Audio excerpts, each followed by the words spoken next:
Shalom, I'm Rabbi Eric, and today I'll be reading from Numbers chapter 5 through Numbers chapter 6. I'll be reading in the TLV, but you're welcome to follow along on whichever Bible you have available. Chapter 5. Adonai spoke to Moses, saying, Command Bnei Israel to send out from the camp everyone with Sara'at, who has some kind of discharge, or any contaminated by a dead body, whether male or female. You are to send them outside the camp, so as not to defile the camp where I am dwelling among them. This Bnei Israel did, sending them outside the camp, just as Adonai spoke to Moses, so Bnei Israel did. Adonai spoke to Moses, saying, Say to Bnei Israel, whenever a man or woman commits any sins against any person, thus breaking faith with Adonai, that soul bears guilt. That person is to confess the sin he has committed, make full restitution for his wrong, add 1/5 to it, and give it to the one he wronged. But if that person has no close relative to whom to pay the restitution belongs to Adonai. It is to be given to the Cohen along with the ram of atonement, with which he is to make atonement for him. Every contribution from all the sacred things that Bnei Israel brings to the Cohen will belong to him. Each one's sacred holy gifts are his own, but whatever each man gives to the Cohen belongs to that Cohen. Adonai spoke to Moses, saying, Speak to Bnei Israel, and say to them, Suppose some man's wife goes astray, and is unfaithful to him, and another man has sexual relations with her, but it is hidden from her husband's eyes, and her impurity is not detected. Yet there was no witness against her, and she was not caught in the act. Then a spirit of jealousy overcomes him, and he is suspicious of his wife, when she is impure. Or a spirit of jealousy overcomes him, and he suspects his wife, yet she is not impure. Then he should take his wife to the Cohen. He must also bring 1/10 of an ephah of barley flour as an offering for her. He is not to pour oil or put incense on it, because it is an offering for jealousy, a reminder offering drawing attention to guiltiness. The Cohen is to bring her near and have her stand before Adonai. Then the Cohen is to take some holy water in a clay jar and take some dust from the floor of the tabernacle and put it into the water. Then the Cohen will have the woman stand before Adonai, loosen the woman's hair, put into her hands the reminder offering, the offering for jealousy, while in the Cohen's own hands are the bitter waters that bring a curse. Then the Cohen will have her swear under oath. Then say to the woman, If no man other than your husband has slept with you, and if you have not gone astray into impurity from your husband, may this bitter water that brings a curse not harm you. If, however, you have gone astray from your husband, and if you became impure and had sexual relations with a man other than your husband, then the Cohen is to have the woman swear under this oath of a curse, and say to the woman, Then let Adonai cause you to be cursed and denounced among your people, when Adonai causes your thigh to rot and your belly to swell.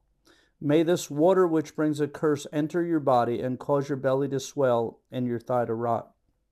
The woman is to say, Amen, Amen.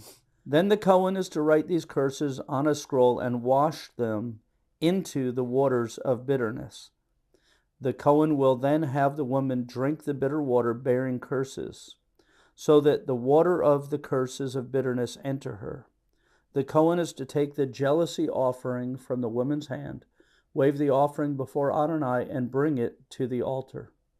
The Cohen is to take a handful of the grain offering and burn it up in smoke on the altar as a memorial offering. The Cohen will then have the woman drink the water. When she is made to drink the water that carries the curse, if she has defiled herself and been unfaithful to her husband, it will enter her and cause bitterness. Her abdomen will swell, and her thigh will waste away. She will be accursed among her people. If, however, the woman has not defiled herself and is clean, she will be free from guilt and be able to have children. This is the Torah regarding jealousy. When a woman goes astray from her husband and defiles herself, or when a spirit of jealousy comes over a man and he jealously suspects his wife, the Kohen is to have her stand before Adonai and apply this entire Torah to her. The husband will be free of guilt, but the woman will bear her guilt. Chapter 6. Again, Adonai spoke to Moses, saying, Speak to Bnei Israel and say to them, Any man or woman who desires to vow a Nazirite vow, to be separate for Adonai, is to abstain from wine and any other fermented drink. He is not to drink any vinegar made from wine, or any fermented drink, or any grape juice, or eat grapes or raisins. All during his days as a Nazirite, he is not to eat anything from the grapevine, even the seeds or skins. All the duration of his Nazirite vow, no razor is to come on his head until the time of his consecration to Adonai is over. He is to be holy, and the hair of his head is to grow long.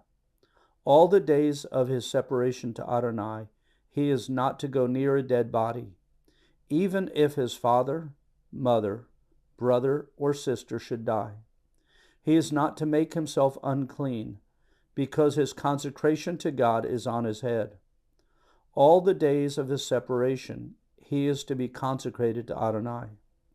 Now if someone should die suddenly in his presence, and thereby defiling his dedicated head, he is to shave his head on the day of his purification, the 7th day. Then on the 8th day, he is to bring 2 doves or 2 young pigeons to the Kohen at the entrance of the tent of meeting. The Kohen is to offer one as a sin offering and the other as a burnt offering. He is to make atonement for him because he sinned through the corpse. He must consecrate his head on the same day. He will be dedicated to Adonai for the days of his Nazirite separation. He is to bring a year-old male lamb as a guilt offering. The previous days will not count because he was contaminated during his Nazirite separation. Then, this is the Torah of the Nazirite when his period of separation is over. He must be brought to the entrance of the tent of meeting. He is to present his offering to Adonai, a year-old male lamb without flaw, as a burnt offering, a year-old female lamb without flaw as a sin offering, a flawless ram as a fellowship offering, along with a basket of matzah cakes made of fine flour mixed with oil and matzah wafers spread with oil, along with their grain and drink offerings. The Kohen will offer these before Adonai and present his sin offering and burnt offering. Then he is to sacrifice the ram as a fellowship offering to Adonai, along with the basket of matzot. The Kohen will also present the grain and drink offerings. The Nazirite is then to shave the hair of his dedication at the entrance of the tent of meeting. He is to take the hair of his dedication and put it into the fire of the fellowship offering sacrifice. The Kohen is to take the boiled shoulder of the ram and 1 matzah cake and 1 matzah wafer from the basket, and he is to place them into the hands of the Nazirite after he has shaved the hair of his dedication. The Kohen will wave them before Adonai as a wave offering. They are holy and belong to the Kohen, along with the breast that was waved and the thigh that was presented. Afterward, the Nazirite may drink wine. This is the Torah regarding the Nazirite who vows his offering to Adonai with regards to his consecration. Besides whatever else he can afford, he must fulfill the vow he has made in accordance with the Torah of his consecration. Again, Adonai spoke to Moses, saying, Speak to Aaron and to his sons, saying, Thus you are to bless Bnei Israel by saying to them, Adonai bless you and keep you. Adonai make his face to shine on you and be gracious to you. Adonai turn his face toward you and grant you shalom. In this way, they are to place my name over Bnei Israel, and so I will bless them.